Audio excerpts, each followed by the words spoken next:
Masyarakat jangan sampai kendor menerapkan protokol kesehatan atau prokes, kendati kasus COVID-19 mulai mereda. Penerapan prokes 3M, mencuci tangan, memakai masker, menjaga jarak, mesti tetap dilakukan. Praktisi kesehatan dan pendidikan Dr. Nyoman Suarjana MRepro mengatakan kasus COVID-19 di Indonesia terus mengalami penurunan sejak puncak lonjakan kasus yang terjadi pada gelombang kedua penurunan virus corona. Bali dalam 2 bulan terakhir juga mampu menekan angka COVID-19.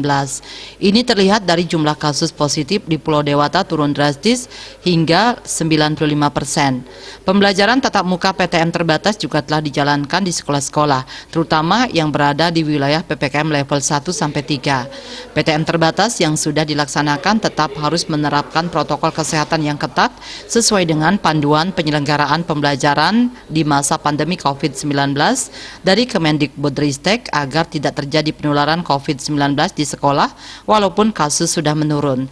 Sebab kunci mempertahankan penurunan kasus COVID-19 adalah dengan tetap menjaga protokol kesehatan.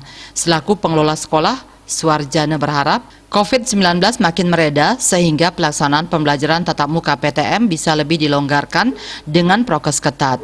Terlebih sekolah kejuruan PTM sangat diperlukan karena setiap kompetensi mesti dapat ditunjukkan oleh peserta didik. Subrata Bali Pos melaporkan.